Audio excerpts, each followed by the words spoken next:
Centinaia di portuali in sciopero hanno manifestato a Venezia davanti alla stazione di Santa Lucia. Migliaia di posti di lavoro sono a rischio, denunciano se non cambia la politica. Decisione incomprensibile che rischia di diventare deleteria e dannosa per molti imprenditori. Siamo pronti a dare battaglia, così il presidente di Union Mare Veneto Berton sulla mancata diminuzione dei canoni dei pagnali. Individuati e denunciati i responsabili dell'aggressione a 2 ragazzi gay, di cui uno di Mestre, che si stavano baciando in centro a Padova lo scorso 19 settembre. Tornano sorvegliate speciali le case di riposo in Veneto. Dalla prossima settimana i visitatori saranno sottoposti a tampone rapido, ma Zaia tranquillizza: situazione sanitaria sotto controllo. Covid, contagiati 2 studenti della scuola superiore Scarpa Mattei di San Donà di Piave. L'indagine è stata allargata e ha portato a individuare altri 3 studenti e un insegnante risultati positivi, classe in quarantena. C'è preoccupazione tra i vigili del fuoco veneziani dopo i casi di positività riscontrati alla caserma di Mestre. Il sindacato chiede che i test rapidi vengano estesi a tutte le sedi della provincia. Non è andata bene la seconda sfida del girone A di Eurocup per i ragazzi di coach De Raffaele, che sono stati sconfitti dai padroni di casa di Partizan Belgrado 95-73. Bentrovati, buonasera telespettatori di Antenna 3. È il grido disperato dei lavoratori portuali di Venezia ad aprire questa sera la nostra edizione veneziana dei telegiornali. Centinaia questa mattina hanno manifestato davanti la stazione di Venezia Santa Lucia. Migliaia di posti di lavoro sono a rischio, è la loro denuncia se non cambia la politica sul porto e sulla gestione della laguna. Ma ci racconta tutto Filippo Fois. Noi dobbiamo far capire a chi ci governa, a chi può prendere le decisioni, che c'è un importante pezzo dell'economia nazionale, regionale, ma sicuramente un problema occupazionale per 21.000 posti di lavoro. Centinaia di lavoratori del porto manifestano a Venezia per salvare i propri posti di lavoro. La crisi economica provocata dal coronavirus, pur gravissima, è stata solo il colpo finale in un contesto caratterizzato da problemi che in alcuni casi si trascinano da anni. Dalla mancata manutenzione dei canali d'accesso alle banchine portuali, alle mancate decisioni sul passaggio delle grandi navi da crociera, fino alla recente entrata in funzione del Mose, che nel periodo autunno-inverno potrebbe alzarsi almeno 100 volte, chiudendo di fatto l'accesso alle navi. Già ancora anni precedenti abbiamo detto che il lavoro stava andando via. Noi abbiamo bisogno che il governo ci dia la possibilità di avere concessioni e di investire su questo porto, perché il lavoro ama Venezia e Venezia ama il lavoro. Le aziende direttamente impiegate nel sistema portuale veneto, Venezia e Chioggia, sono più di 1.500 con 21.000 dipendenti, ma considerando anche l'indotto si arriva a 92.000 posti di lavoro. Tra produzione diretta e indiretta il sistema portuale del veneziano pesa 21 miliardi di euro e rappresenta un settore strategico dell'intera economia regionale veneta.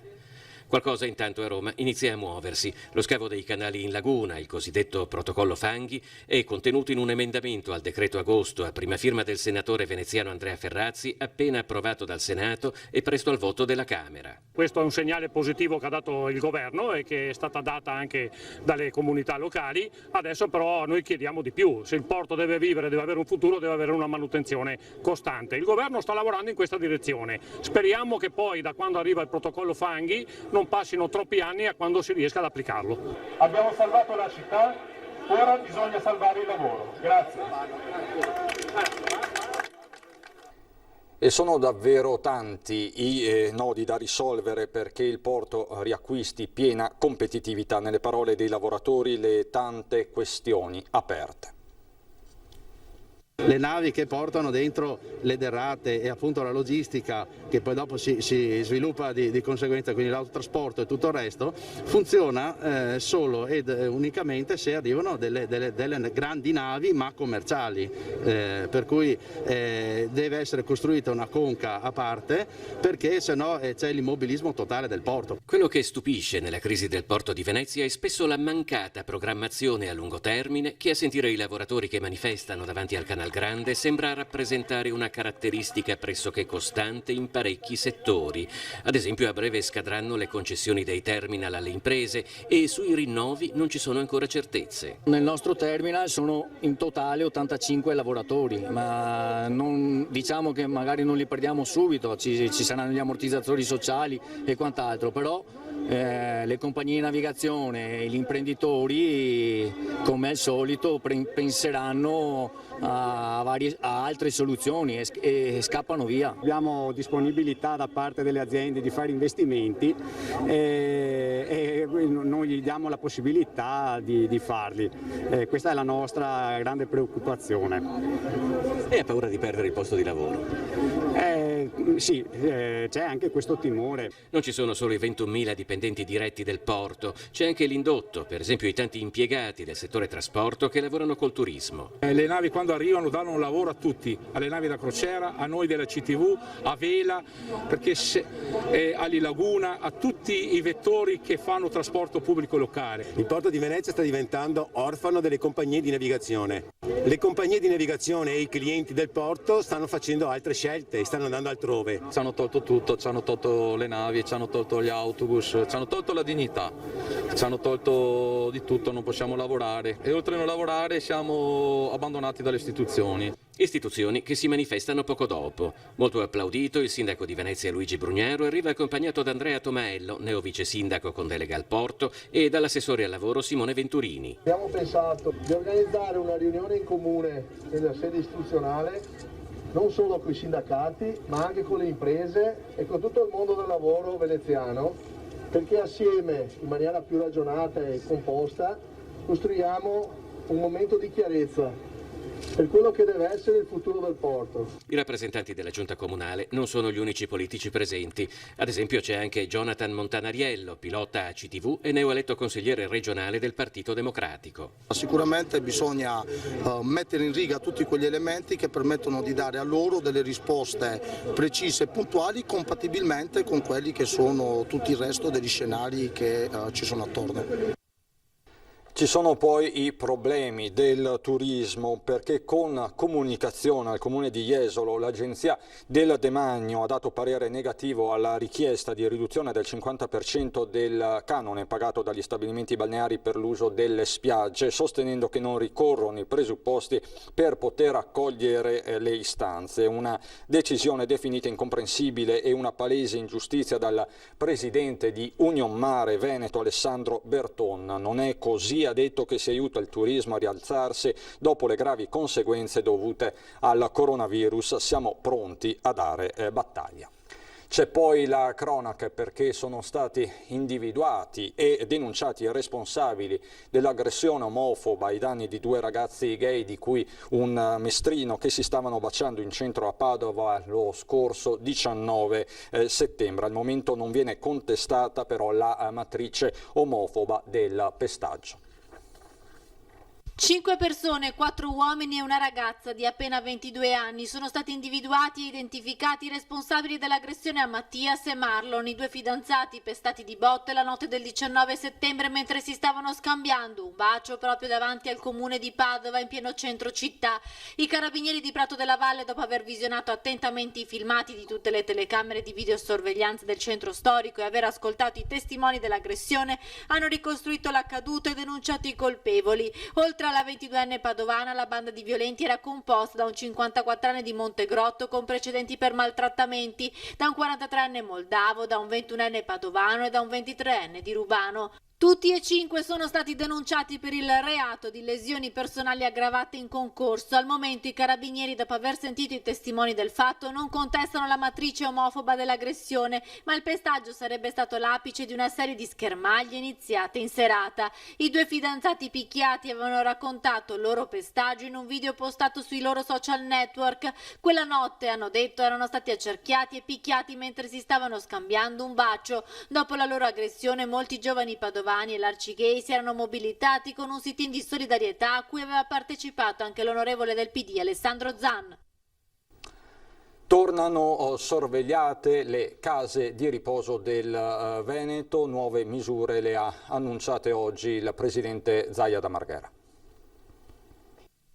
da lunedì mettere nelle condizioni le 300 case di riposo del Veneto, quindi vi do in anteprima questa informazione, di testare tutti i visitatori, togliendo ulteriore ansia perché noi siamo fortemente preoccupati delle case di riposo. E così, dopo le scuole dove sono state attivate le squadre anti-Covid, sorvegliate speciali tornano le RSA, qui del resto stanno i soggetti più deboli. Lo screening in loco sui visitatori permetterà di avere anche dati su larga scala e a proposito di tamponi la macchina regionale raggiunge una cifra record. 2 milioni passati, 2 milioni, e penso questo... Se pensate l'anno scorso a quest'ora mai avremmo pensato di parlare di 2 milioni di tamponi. E proprio il monitoraggio conferma la tendenza, il 95-96% dei contagiati continua a non avere sintomi, un quadro diverso rispetto alla scorsa primavera. È cambiato il mondo, dice Zaia, che pure ribadisce la pericolosità del virus e la necessità di usare la mascherina anche alla luce delle nuove misure governative. Io dico, se avessimo indicazione che prendendo una compressa al giorno ci salviamo la vita da una malattia mortale, ci sarebbe qualcuno che rifiuta la compressa? No.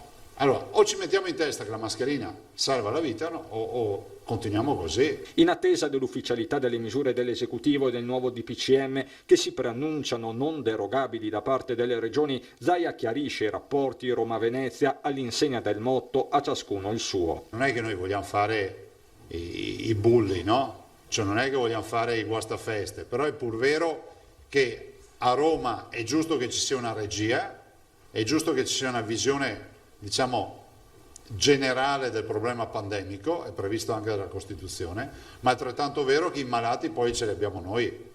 C'è poi una partita internazionale, il Veneto si candida con Padova per l'Agenzia Biomedicale Europea. Vi annuncio che noi siamo candidati e che abbiamo dato anche l'incarico a un'autorevole realtà per farci il dossier e che quindi il Veneto è della partita.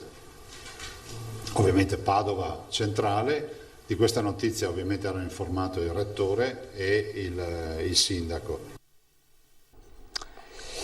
Il personale dell'ULSS 4 Veneto Orientale ha rilevato 2 casi di contagio da coronavirus su altrettanti studenti della scuola superiore Scarpa Mattei di San Donà di Piave. L'indagine è stata allargata e ha portato a individuare altri 3 studenti, un insegnante, risultati positivi al tampone rapido. Questi ultimi sono in attesa della conferma definitiva che giungerà con l'esito del tampone molecolare come da protocollo. Tutti frequentano la stessa classe che è stata posta in quarantena. Le positività sono emerse dopo che 2 studenti i giorni scorsi avevano manifestato sintomi riconducibili al Covid. E c'è la tabella della sera, la seconda tabella di giornata della Regione del Veneto con azienda zero. Nelle ultime 24 ore si sono raggiunti 396 casi di positività in tutto il Veneto, 156 nella giornata di oggi. Se guardiamo la sola provincia di Venezia parliamo di 71 casi nelle ultime 24 ore, 22 nella giornata di oggi, quindi nella fascia oraria tra le 8 e le 17. Nel veneziano una delle situazioni più critiche, ve lo abbiamo raccontato già ieri sera, resta quella dei vigili del fuoco di Mestre. Il sindacato di categoria della UIL chiede per questo che i test rapidi vengano estesi a tutte le sedi dei vigili del fuoco della provincia di Venezia. Sono stati trovati altri 2 nostri colleghi, vigili del fuoco operativi, positivi al Covid-19 e si vanno ad aggiungere agli altri 5 colleghi che sono stati rintracciati positivi. Sono 7 le persone risultate positive al coronavirus alla caserma dei Vigili del Fuoco di Mestre. I controlli proseguono e la situazione è tenuta sotto stretta osservazione da quando poco più di 2 settimane fa si sono manifestati i primi casi. Ci sono dei colleghi che sono in quarantena preventiva, altri nostri colleghi si stanno sottoponendo ai tamponi e si sta cercando di individuare dove sono se ci sono dei possibili focolai. Questo sta avvenendo nella sede principale principalmente di Mestre. Secondo il sindacato di categoria della UIL sarebbe però opportuno che i controlli venissero ampliati a tutte le sedi del Comando di Venezia, Portogruaro, Sant'Ona di Piave, Mira, Cavarzare e ai nuclei di specialisti navali, elicotteristi, sommozzatori, visto che gli spostamenti da una sede a un'altra sono frequenti, senza dimenticare poi il personale amministrativo. Come lo stato d'animo in questo momento tra i vigili del fuoco di Mestre?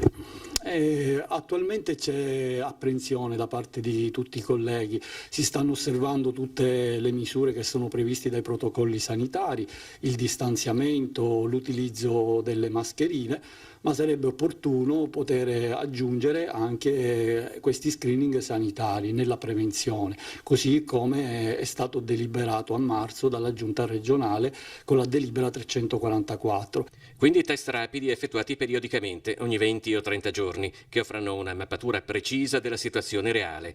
Controlli che, secondo Davide Meli, dovrebbero essere estesi in tutta la regione. Abbiamo avuto anche dei casi a Belluno, senza dimenticare quanto era successo al Padova, dove ci sono stati diversi nostri colleghi che sono stati positivi al Covid e c'è stata lì anche una criticità nel soccorso tecnico urgente.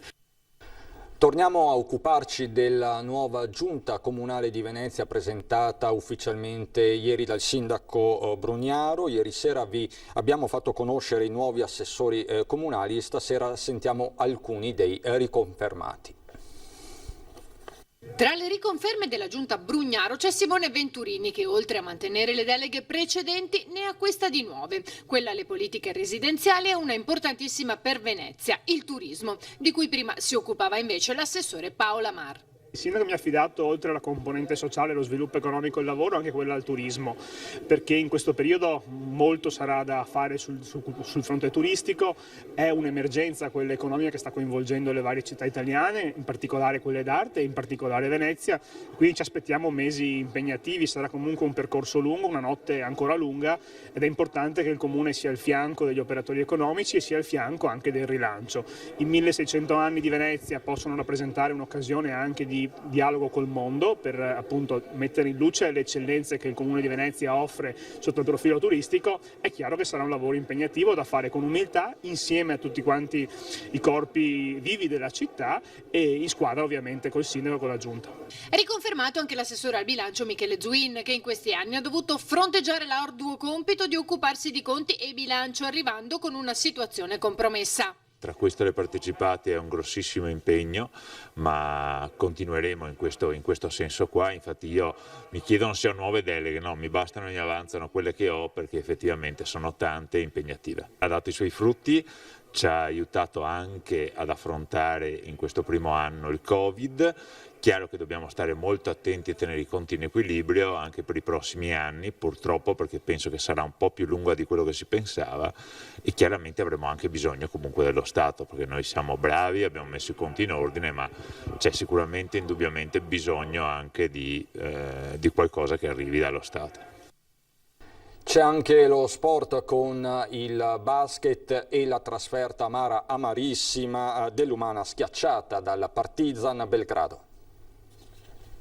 Non è andata bene la seconda sfida del girone A di Eurocup per i ragazzi di coach De Raffaele, che sono stati sconfitti dai padroni di casa di Partizan Belgrado 95-73. È stata una gara molto fisica, caratterizzata dal grande equilibrio dimostrato soprattutto nei primi 20 minuti. Poi però, anche grazie a uno scatenato Thomas, la Reyer è stata messa a tappeto. Abbiamo giocato due partite differenti, il commento del coach Oro Granata. Abbastanza bene nel primo tempo come impatto e letture, rispondendo alla loro intensità e aggressività. Terzo e quarto periodo negativi, soprattutto nella nostra metà campo continua, dove abbiamo concesso troppo all'avversario. La chiave comunque è stata la differenza di energia e di sforzo che le due squadre hanno profuso. Belgrado ha giocato con grande aggressività che noi non abbiamo impattato, concedendo loro anche 17 rimbalzi offensivi. Hanno senza dubbio meritato di vincere. È una partita di cui ci dovremo ricordare e far tesoro per quando Partizan verrà a giocare a Venezia, conclude coach De Raffaele. Venerdì prossimo, 9 ottobre, saranno 57 anni esatti dalla tragedia immane del Vajont, una catastrofe che il 9 ottobre del 1963 cancellò Longarone e i paesi limitrofi, portando con sé 1917 vite di uomini, donne e bambini. E allora proprio venerdì sera alle 21:15 Antenna 3 vi proporrà L'eco del fango, il documentario realizzato dal nostro vice direttore Ferdinando Avarino con Fabio Verin, drammatico e toccante racconto attraverso testimonianze, ricostruzioni e ricordi di un evento che nessuno può e vuole dimenticare. L'appuntamento quindi è venerdì sera 9 ottobre alle 21:15 sulla nostra emittente, su Antenna 3, a partire per l'appunto dalle 21:15. È davvero tutto anche per questa sera, ci sono adesso le previsioni del tempo, grazie davvero per l'attenzione e buon proseguimento di serata.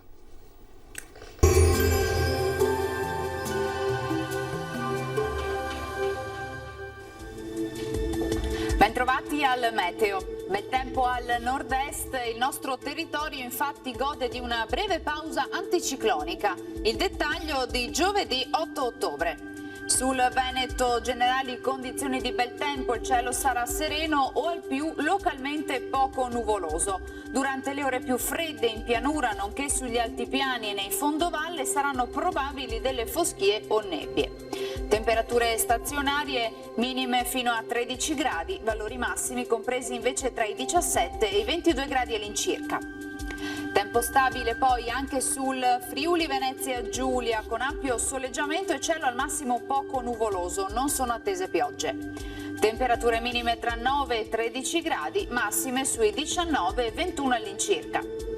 Infine uno sguardo alla situazione del Trentino Alto Adige, anche qui bel tempo, qualche addensamento sui settori di confine ma senza precipitazioni. Temperature minime sugli 8 gradi, massime invece sui 19 all'incirca. Dal meteo di Antenna 3 per ora è tutto, grazie per l'attenzione e arrivederci.